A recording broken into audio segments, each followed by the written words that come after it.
Unacademy. Let's crack it.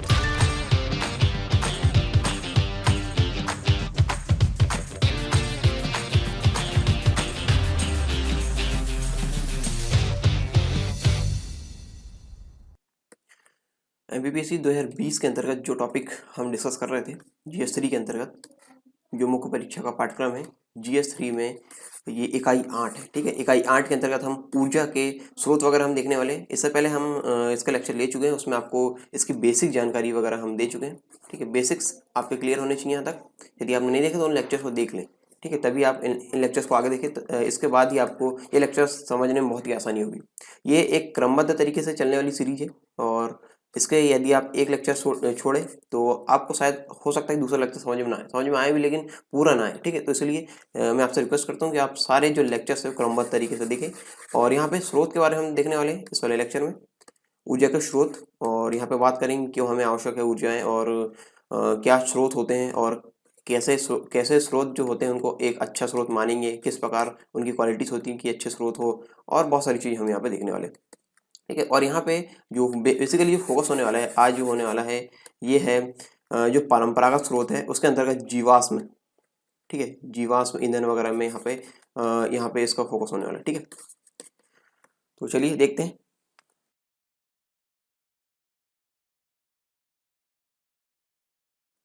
यदि आप MPPSC और व्यापम संबंधित एग्जाम की तैयारी कर रहे हैं तो अनअकैडमी आपके लिए लेकर आया बहुत ही आकर्षक फ्री प्लान। और फ्री प्लान के अंतर्गत आपको मिलते हैं 500 ज़्यादा free live classes every week, और डाउट क्लियरिंग सेशन भी यहाँ पे होंगे, और वीकली फ्री मॉक टेस्ट यहाँ पे चलते हैं, फ्री लाइव क्विज यहाँ पे चलती है, 20 से ज़्यादा क्वेश्चन इसमें होते हैं। Daily T20 free live quiz यहाँ पे चल रही है, 20 क्वेश्चन होते हैं, 20 मिनट में आपको आंसर देना होता है, और 8 बजे ये डेली चलती है सीरीज। इसके लिए आपको डाउनलोड करना होगा अनअकैडमी का लर्निंग ऐप, और इसमें आपको एमपीपीएससी और व्यापम संबंधित गोल चूज करना है। इसके बाद आपको एक ऑप्शन आएगा प्रोमो कोड डालने का। आप यहाँ पे कोड डालेंगे सरकार 10, याद रहे सरकार 10 प्रोमो कोड डालने के बाद ही आप इस प्लान को अनलॉक कर सकते हैं।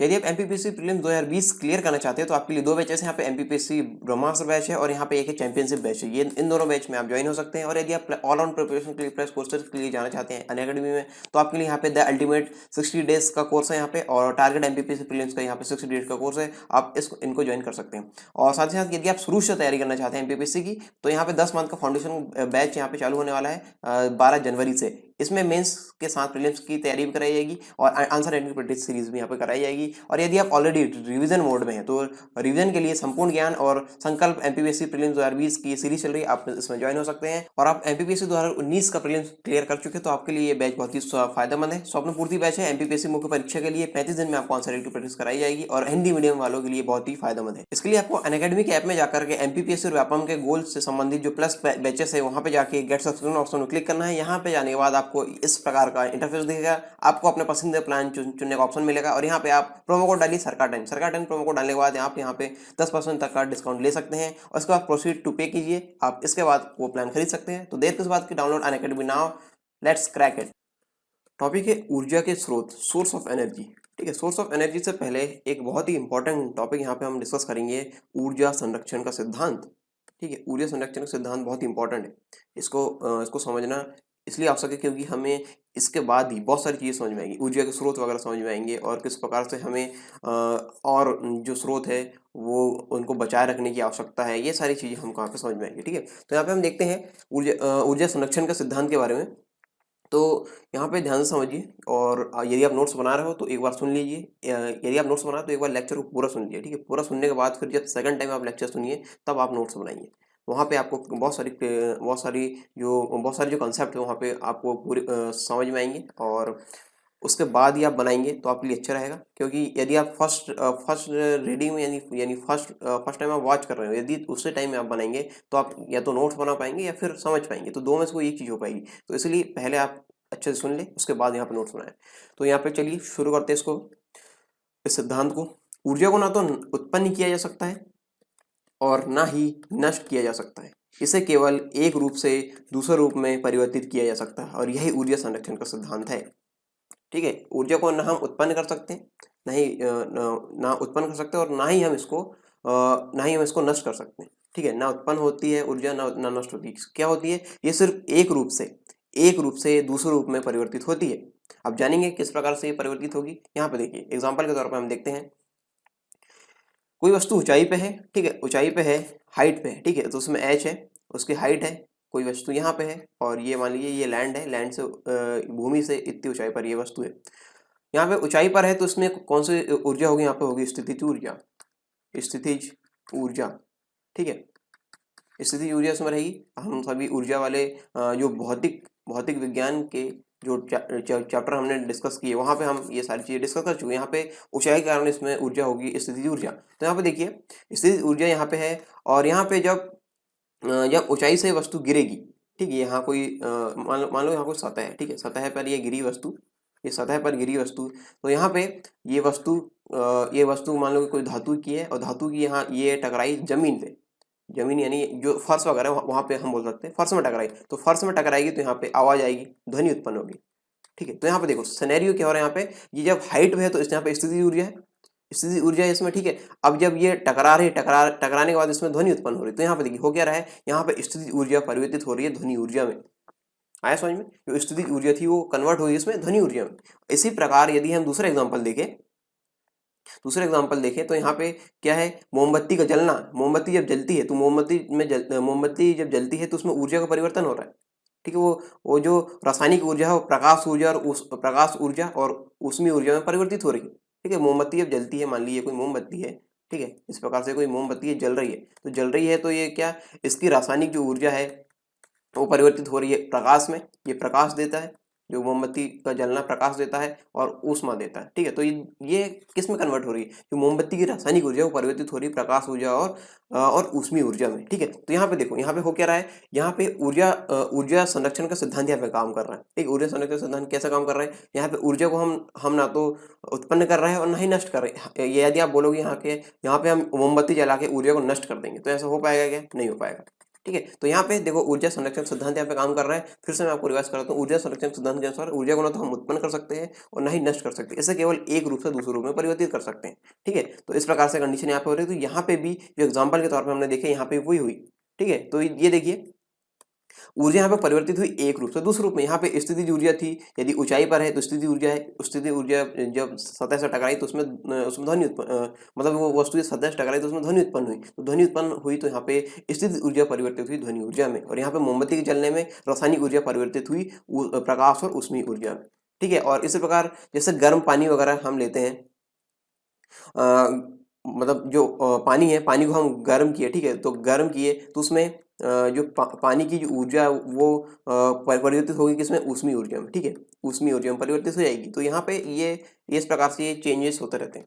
तो यहाँ पे अब सवाल ये आता है कि सर आपने तो बताया कि यहाँ पे हम ना तो उत्पन्न कर सकते हैं और ना ही नष्ट करते हैं, तो इतनी समस्याएं क्यों होती है, ऊर्जा की, एनर्जी की आवश्यकता क्यों पड़ती है, मतलब इतनी जो कमी है क्यों है। ठीक है, ऊर्जा की आवश्यकता के बारे में अभी हम जिक्र करेंगे। ठीक, ऊर्जा की आवश्यकता, ठीक है, ऊर्जा की आवश्यकता के बारे में थोड़ा सा वेट कर लीजिए। हम यहाँ पे बात करते हैं समस्या क्यों है यहाँ पे, कि हम ये बोलते हैं कि हमारे ऊर्जा के स्रोत खत्म होते आ रहे हैं, या इस प्रकार से चीज़ें जो हम सुनने को मिलता है कि ये जैसे कोयला वगैरह है, पेट्रोलियम वगैरह, ये एक समय के बाद खत्म हो जाएंगे। तो ऐसा ये समस्या क्यों आती है, जब हम एक रूप से दूसरे में परिवर्तित कर रहे हैं तो समस्या यहाँ पे क्यों आती है कि हमें ऊर्जा वगैरह नहीं मिलेगी, इस प्रकार से क्वेश्चन क्यों आते हैं। तो यहाँ पे देखिए जब दोनों एग्जांपल के थ्रू हमने, या तीनों एग्जांपल, जो भी एग्जांपल हमने देखे यहाँ पे, तो यहाँ पे देखिए जो कार्य वगैरह किए हैं, ठीक है, कहते हैं जो कार्य करने के लिए जिस किसी ऊर्जा के स्रोत का उपयोग हम करते हैं, ठीक है, जिस किसी ऊर्जा के स्रोत का उपयोग हम करते हैं तब वह उपभुक्त हो जाता है।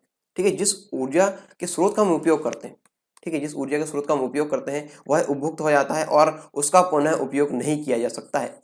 जैसे मान लो यहाँ पे मोमबत्ती जली, ठीक है, मोमबत्ती से जो जो ऊर्जा परिवर्तित हुई ऊष्मा और प्रकाश ऊर्जा में परिवर्तित हुई, क्या हम उसको वापस ला सकते हैं, प्रकाश में परिवर्तित हो गई, ऊष्मा में परिवर्तित हो गई, क्या इसको हम वापस ला सकते हैं, नहीं ला सकते। ठीक है, हाँ, हालांकि मोमबत्ती को हम जो उसका रासायनिक पदार्थ है उसको इकट्ठा करके फिर से मोमबत्ती वगैरह बनाने का इस टाइप से काम संभव हो पाता है, लेकिन यहाँ पे क्या हम जो प्रकाश ऊर्जा परिवर्तित हुई, उसमें ऊर्जा परिवर्तित, उसको वापस ला सकते हैं, नहीं ला सकते। इसीलिए यहाँ पे क्या होता है कि एक बार जैसे किसी ऊर्जा के स्रोत का उपयोग कर लेते हैं तो वह पुनः उपयोग दोबारा उसका उपयोग यहाँ पे नहीं किया जा सकता। इसी कारण यहाँ पे समस्या होती है ऊर्जा के स्रोतों की। ठीक है, ऊर्जा का स्रोत मतलब जहाँ से ऊर्जा प्राप्त हो रही है। और यहाँ पे यहाँ पे हम बात कर लेते हैं एक और चीज़ कि ऊर्जा की आवश्यकता हमें क्यों होती है। ठीक है, ऊर्जा की आवश्यकता क्यों होती है हमारे शरीर में, हमारे शरीर को के मतलब रख रखाव वगैरह ये सारी चीज़ें या काम करने के लिए ये जो आवश्यकता होती है, ठीक है, तो वो उसके लिए हमें जो एनर्जी मिलती है फूड फूड से मिलती है। उसका स्रोत है फूड। ठीक है, क्या है? फूड, जो भोजन हम लेते हैं। और यदि हम बात करें कि आप मुझे देख रहे हैं, ठीक है, आप मुझे देख रहे हैं, ये जो विद्युत ऊर्जा की सहायता से दिख रहा है, ठीक है, विद्युत ऊर्जा यहाँ पे है, विद्युत ऊर्जा, प्रकाश ऊर्जा, ये सारी ऊर्जा के थ्रू आप देख रहे हैं, आप मुझे देख पा रहे हैं, मैं आपको पढ़ा पा रहा हूँ, ये सब ऊर्जा के कारण हो पा रहा है। ठीक है, ये कहीं किसी न किसी ऊर्जा का, किसी न किसी एनर्जी का फॉर्म है, किसी न किसी ऊर्जा का रूप है, जिसके जिसके थ्रू आप और हम देख पा रहे हैं। जैसे कोई व्हीकल है वो चल पा रहा है, ठीक है, कोई डिवाइस है वो चल पा रहा है, या बहुत सारी चीज़ें इस प्रकार से, कोई मशीन है वो चल पा रही है। तो इस प्रकार से चीज़ें जो होती है वो ऊर्जा की सहायता से होती है। तो ये ऊर्जा जो हमारे शरीर के अलावा ये जो बाकी जो ऊर्जा है, ठीक है, हमारे शरीर में तो फूड से मिल जाती है। यहाँ पे इसके अलावा जो भी जैसे हम बात की कि आप मुझे देख पा रहे हैं, मैं आपको पढ़ा पा रहा हूँ, व्हीकल चल रहे हैं, ये सारी चीज़ें, उसके लिए आवश्यकता होती है ऊर्जा की, और वो हम लेते हैं ऊर्जा के स्रोतों से। ठीक है, ऊर्जा का स्रोत के बारे में हम यहाँ पे देख लेते हैं। ऊर्जा का स्रोत हम देखते हैं यहाँ पे। ऊर्जा के स्रोत है यहाँ पे, कुछ जो स्रोत होते हैं, सोर्स इसको बोलेंगे, इंग्लिश में इसे सोर्स बोलते हैं। ठीक है, सोर्स या स्रोत, स्रोत हिंदी में बोलेंगे और सोर्स इसको बोलेंगे अंग्रेजी में। ठीक है, तो यहाँ पे कुछ सोर्स ऐसे होते हैं या कुछ स्रोत ऐसे होते हैं जो परंपरागत रूप से हम उपयोग करते आ रहे हैं। ठीक है, और कुछ ऐसे हैं जो गैर परंपरागत है। कैसे है? जो गैर परंपरागत, यानी इसका अभी अभी हमने इसके बारे में जानना प्रारंभ किया है, इसके बारे में उपयोग करना प्रारंभ किया, ये होगा गैर परंपरागत। ठीक है, जो परंपरागत रूप से चले नहीं आ रहे। तो यहाँ पे हम देखेंगे कि जो परंपरागत ऊर्जा के स्रोत है वो है जैसे जीवाश्म ईंधन। ठीक है, जीवाश्म ईंधन जैसे लकड़ी वगैरह आएगी। ठीक है, लकड़ी वगैरह, ठीक है, कोयले वगैरह यहाँ से आएंगे, जीवाश्म ईंधन वगैरह, ये सारी चीज मतलब एग्जांपल है इसके, और भी हम जानेंगे जीवाश्म ईंधन के बारे में भी। तो यहाँ पे ये एग्जांपल इसके आ जाते हैं। तापीय विद्युत संयंत्र के मतलब ये परंपरागत स्रोत के अंतर्गत आएंगे इसमें। ठीक है, जल विद्युत संयंत्र, ये सब परंपरागत स्रोत के अंतर्गत आएंगे। और प्रौद्योगिकी में थोड़ा सुधार कर देंगे, टेक्नोलॉजी में थोड़ा सुधार कर देंगे, तो यहाँ पे हम देखेंगे, यहाँ पे जैव मात्रा है, जो बायोमास वगैरह है, ठीक है, और जो पवन ऊर्जा वगैरह, ये सारे परंपरागत स्रोत होते हैं।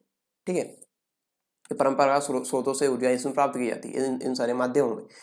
और यहाँ पे बात करें गैर परंपरागत स्रोतों की, तो यहाँ पे आते हैं सौर ऊर्जा। ठीक, गैर परंपरागत, अभी सोलर एनर्जी वगैरह पे बहुत सारी रिसर्च हो रही है। और जैसे कि हम लास्ट लेक्चर में बात की थी, इंटरनेशनल सोलर अलायंस वगैरह, ये सारी चीज़ें अभी जो संस्थाएं वगैरह वो गठित हो रही है, बहुत सारी चीज़ें यहाँ पे हो रही है, बहुत सारे देश यहाँ पे कार्य कर रहे हैं सोलर, मतलब जो सोलर एनर्जी उसके ऊपर पे। समुद्र से ऊर्जा वगैरह, ये ज्वारीय ऊर्जा, तरंग ऊर्जा और महासागरीय ऊर्जा वगैरह, ये गैर गैर परंपरागत ऊर्जा के स्रोत के अंतर्गत आएंगे। और यहाँ पे भूतापीय ऊर्जा वगैरह जो रहती है, नाभिकीय ऊर्जा वगैरह रहती है, ये सब गैर परंपरागत ऊर्जा स्रोत से मिलती है। ठीक है, तो यहाँ पे आप समझ गए कि किस प्रकार से जो ऊर्जा हमें मिलती है वो किन स्रोतों से मिलती है। ठीक है, और यहाँ पे और बहुत सारे कार्य हैं हमारे हमारे लिए जिसमें ऊर्जा की आवश्यकता होती है, जैसे हमने अभी डिस्कस की बहुत सारी चीज़ें। और यहाँ पे है शारीरिक कार्य करने के लिए पेशी ऊर्जा की आवश्यकता होती है, विविध विद्युत सांधित्रों को चलाने के लिए विद्युत ऊर्जा की आवश्यकता होती है। विद्युत सांधित्र मतलब जैसे हम जो इलेक्ट्रॉनिक डिवाइस वगैरह उसकी बात यहाँ पे हो रही है, उसमें विद्युत ऊर्जा की आवश्यकता होती है। भोजन पकाने अथवा वाहन को दौड़ाने के लिए रासायनिक ऊर्जा वगैरह की आवश्यकता होती है। ये सभी ऊर्जा किसी न किसी स्रोत से हमें प्राप्त होती है।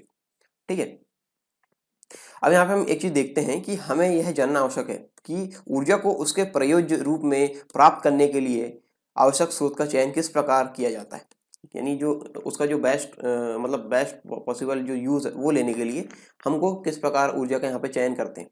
ठीक है, तो किस प्रकार यहाँ पे ऊर्जा का चयन हम करते हैं वो हम देखते हैं कि किस प्रकार जैसे हम कुछ भी चीज़ लेने आते हैं, जैसे मान लीजिए हम कोई लैपटॉप लेने गए, तो लैपटॉप में हम देखेंगे कि जो इसकी कॉन्फ़िगरेशन वगैरह है, ठीक है, जैसे उसकी रैम वगैरह कितनी होना चाहिए, उसमें जो स्टोरेज वगैरह कितना होना चाहिए, और यहाँ पे जो अन्य चीज़ें हैं, डिस्प्ले वगैरह, ये कीबोर्ड वगैरह किस टाइप का होना चाहिए। तो इस प्रकार चीज़ें हम बहुत सारी इसमें चीज़ें देखते हैं कि ताकि वो एक अच्छा लैपटॉप बन सके। ठीक है, एक अच्छा लैपटॉप हमारे लिए हो सके। तो इसी प्रकार या अन्य चीज़ें आप देखते हैं, कोई भी चीज़ आप खरीदने आते हो तो आप अपनी आवश्यकता के अनुसार वहाँ पे, और सभी चीज़ें वहाँ पे सही होना चाहिए, इस प्रकार की चीज़ें आप देखते हैं। यानी वो हो जाएगा आपके लिए वो जाएगा आपके लिए बेस्ट लैपटॉप, ठीक है, बेस्ट लैपटॉप वगैरह हो जाएगा जो आपको आवश्यक है। तो हम यहाँ पे हम देखेंगे कि जैसे ऊर्जा के स्रोत है, ठीक, उत्तम ऊर्जा के स्रोत है, तो उत्तम ऊर्जा के स्रोत हम देखेंगे यहाँ पे कि क्या क्या क्वालिटीज उसमें होनी चाहिए। जैसे हमने देखे थे कि रैम वगैरह यहाँ पे होनी चाहिए, ठीक है, स्टोरेज वगैरह की स्टोरेज वगैरह ठीक होना चाहिए, तो ये क्वालिटीज है उसकी, ठीक है। तो यहाँ पे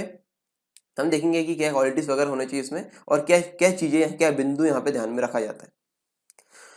यहाँ पर हम देखेंगे उत्तम ऊर्जा के स्रोत के अंतर्गत प्रति एकांक आयतन अथवा प्रति एकांक द्रव्यमान अधिक कार्य करे, ठीक है। जो मतलब उसका जो भी मात्रा हम ले रहे हैं या फिर जो भी द्रव्यमान हम ले रहे हैं यहाँ पे, तो या फिर जितना भी आयतन उसका ले रहे हैं, तो प्रति एकांक आयतन में मतलब हर एकांक द्रव्यमान या एकांक आयतन में उसका कार्य अधिक निकलना चाहिए, ठीक है, उसका कार्य अधिक निकल। जैसे मान लो मैं एक एग्जांपल दे रहा हूँ, मान लो यहाँ पे कोई व्हीकल है, ठीक है, व्हीकल या बाइक है, तो यहाँ पे 1 लीटर पेट्रोल में 1 लीटर पेट्रोल में ये चल रही है मान लो 60 किलोमीटर, ठीक है। तो ये 60 किलोमीटर इस प्रकार से ये दे रहा है, मतलब एकांक यानी हम ले रहे हैं यहाँ पे एकांक आयतन या फिर एकांक द्रव्यमान, हम यहाँ पे लिए ये लीटर होता है, आयतन होता है, ठीक है। तो 1 लीटर आयतन 1 लीटर जो पेट्रोल है वगैरह में उसमें या फिर 1 लीटर जो भी लिक्विड फॉर्म में फ्यूल का, जैसे हमने ले लिए पेट्रोल ले लिए, डीजल ले लिए, इस प्रकार से चीजें हम ले रहे हैं। तो यहाँ पे हम ये देखते हैं कि वो कितना यहाँ पे चलती है, मतलब कितना वो कार्य करेगी, ये वो मशीन को कितना कार्य कराएगी। तो यहाँ पे देखते हैं कि हम वो बाइक या फिर मशीन को इतना कार्य करा देगी कि वो 60 किलोमीटर वहाँ पे चल सके, ठीक है। तो ये इस प्रकार से हम ये देखते हैं कि यहाँ पे उसका एकांक एकांक प्रति एकांक द्रव्यमान और प्रति एकांक आयतन में उसमें कार्य अधिक निकलना चाहिए, ठीक है। यदि कम कम हमको रॉ मटेरियल ले और ज़्यादा हमको आउटपुट प्राप्त हो, ये कहने का मतलब है, ठीक है। सरलता से सुलभ भी होना चाहिए, ठीक है, आसानी से पहुंच भी होना चाहिए, आसानी से मिलना भी चाहिए लोगों को। नहीं तो पता चल रहा है कि हम यहाँ पे ऐसे सोर्स ले रहे हैं जो यहाँ मिल नहीं रहे हैं, ठीक है। तो वो चीज़ें यहाँ पे एक उत्तम स्रोत के अंतर्गत नहीं आएगी। तीसरा है भंडारण तथा परिवहन में आसान हो, ठीक है, उसको हम जैसे इसका भंडारण करते हैं, ठीक है, जैसे पेट्रोल वगैरह का भंडारण होता है, उसका परिवहन होता है, मतलब उसको एक जगह दूसरी जगह पहुंचा देता है, तो ये सारी चीज़ें में आसानी हो, ठीक है। मैंने एग्जांपल दी पेट्रोल वगैरह का, बाकी जो और स्रोत है और अन्य स्रोतों में भी हम यहाँ पे इसी तरीके से हम चेक करते हैं। और यहाँ पे सबसे महत्वपूर्ण है कि यहाँ पे यह सस्ता भी होना चाहिए, ठीक है। ये सारी चीज़ों के साथ साथ ये सस्ता भी होना चाहिए, तभी लोग अफोर्ड कर पाएंगे, तभी इसको खरीद पाएंगे, ठीक है। तो इस इतने सारी क्वालिटी यहाँ पे 1 2 3 4 यानी चार गुण हमने देखे जो कि उत्तम ऊर्जा स्रोत को मतलब एक स्रोत को एक उत्तम ऊर्जा का स्रोत बनाते हैं, ठीक है, उत्तम ऊर्जा स्रोत यहाँ पे बनाते हैं। तो ये सारी चीज़ें हमने देखे। और यहाँ पे एक चीज़ यहाँ पे रह गई है, एक चीज़ समझ ली यहाँ पे ये देखिए किसी भी भौतिक अथवा रासायनिक प्रक्रम में कुल ऊर्जा अपरिवर्तित रहती है, ये इसके अंतर्गत है, ठीक है। ये ऊर्जा संरक्षण सिद्धांत का एक पॉइंट है, ये छूट गया था, ठीक है। तो ये यहाँ पे है कि किसी भी भौतिक अथवा रासायनिक प्रक्रम में कुल ऊर्जा अपरिवर्तित रहती है, ठीक है। जैसे हम टोटल निकालेंगे, जैसे ऊर्जा परिवर्तित हुई तो वहाँ पे जैसे स्थिति ऊर्जा परिवर्तित ध्वनि ऊर्जा में, तो उन दोनों का यदि सम निकालेंगे तो वो एक समान ही मिले, मतलब उनका सम यानी उनको जोड़ेंगे तो पहले जो ऊर्जा थी और बाद में जो ऊर्जा थी वो समान रहेगी। मतलब यहाँ पे कहने का मतलब है कि यहाँ पे कुल रासायनिक प्रक्रम में या फिर भौतिक प्रक्रम में कुल ऊर्जा अपरिवर्तित रहती है, ठीक है। तो ये सारी चीजें हमने देखे यहाँ पे।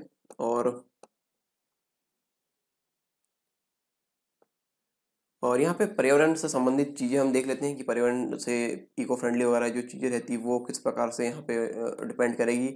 उस ऊर्जा स्रोत से ऊर्जा प्राप्त करने में सरलता होनी चाहिए, जो ऊर्जा स्रोत हम ले रहे हैं, और उस ऊर्जा स्रोत से ऊर्जा प्राप्त करने में मितव्ययता हो, यानी कम खर्च हो, कम खर्च में ही वो वहाँ पे वो ऊर्जा अच्छे से मिले। और कम मितव्ययता मतलब कम इन्वेस्टमेंट और ज़्यादा यहाँ पे उत्पाद हमें मिलना चाहिए। उत्पाद जैसे हम जो कार्य वगैरह ले रहे हैं वो उत्पाद के रूप में मिलेगा, ठीक है, या फिर ये जो आउटपुट मिलेगा, कहने का मतलब ये आउटपुट है वो ज़्यादा आना चाहिए। उस ऊर्जा स्रोत से ऊर्जा प्राप्त करने की उपलब्ध प्रौद्योगिकी की दक्षता तथा उस ऊर्जा स्रोत का उपयोग करने में पर्यावरण को होने वाली क्षति, तो मतलब ये सारी चीज़ें यहाँ पे ध्यान में रखना हो कि उसकी दक्षता हो, यानी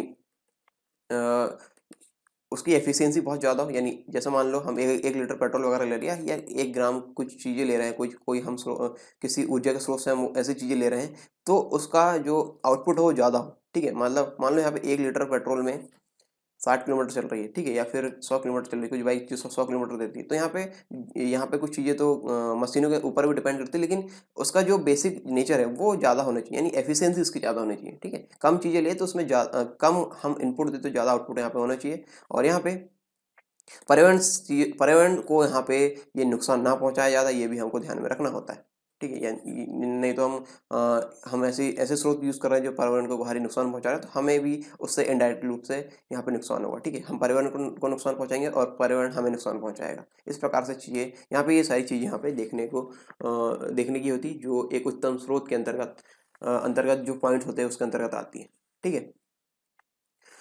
और यहाँ पे ऊर्जा स्रोत के बने रहने के समय के अनुसार हम देखें तो यहाँ पे देखिए, जो कोई स्रोत हम उपयोग किए, किसी स्रोत का उपयोग किए और वो उसका हम दोबारा उपयोग नहीं कर पा रहे हैं, ठीक है, तो वो हो जाएगा अनवीकरणीय, ठीक है, उसको दोबारा हम यूज नहीं कर पा रहे हैं। और यदि किसी ऊर्जा के स्रोत का हम उपयोग किए, जैसे हमने सूर्य से ऊर्जा ली है, ठीक है, जो सोलर एनर्जी वगैरह है वो क्या खत्म होगी? नहीं होगी, क्योंकि देखो ये सूर्य से हमने ऊर्जा ली है, सूर्य से लगातार ऊर्जा वहाँ पे आ रही है, सूर्य से लगातार ऊर्जा आ रही है, तो वहाँ पे वो बार बार रिन्यू हो जा रही है, ठीक है। तो ये आ जाएंगे नवीनकरणीय या फिर नवीकरणीय ऊर्जा स्रोत के अंतर्गत, ठीक है, जिसको हम दोबारा उत्पन्न कर सकते हैं, मतलब दोबारा हम उसको बना सकते हैं। जैसे सोलर एनर्जी से मतलब जो सोलर सिस्टम वगैरह जो एनर्जी बनती है, तो उसका सोर्स क्या है? सूर्य। तो सूर्य से हम दोबारा यहाँ पे उसका फॉर्म परिवर्तित कर, उसका रूप परिवर्तित कर सकते हैं और अपने उपयोग में ले सकते हैं, ठीक है। तो इस प्रकार ये होती है नवीकरणीय स्रोत और अनवीकरणीय स्रोत। अब हम देख लेते हैं जो चीज़ें हमने डिस्कस की है यहाँ पे। ये लेक्चर नहीं तो बहुत लंबा हो जाएगा, यदि फिर ज़्यादा इसको हमने पढ़ाया तो ज़्यादा खींचा तो, क्योंकि यहाँ पे फिर आपको भी नोट्स वगैरह बनाने होते हैं, फिर आपकी समस्या आती है कि सर लेक्चर की लेंथ कम कीजिए। तो यहाँ पे मुझे लगता है कि 20-25 मिनट के आसपास हो गए होंगे अभी तक, और ये उतना लेक्चर आपके लिए काफ़ी है। और जो ऑनलाइन क्लासेस रहती है उसमें लगातार क्लासेस चलती है, ठीक है, मतलब लगातार जो पढ़ाने के प्रोसेस वो चलते रहते हैं। और यदि आप ऑफलाइन की बात करें तो ऑफलाइन में 25 मिनट क्लास लगती है, तो उसमें 15 मिनट के आसपास पढ़ाई होती है। ये भी आप समझ रहे हैं, तो ये सारी चीज़ें को देखते हुए यहाँ पे ये लेक्चर को यहीं रोका जा रहा है, ठीक है। काफ़ी सारी चीज़ें मुझे और पढ़ाने का था, लेकिन समय के अनुसार हमको चलना पड़ेगा और आपके सहूलियत के अनुसार भी यहाँ पे चलना पड़ेगा, ठीक है।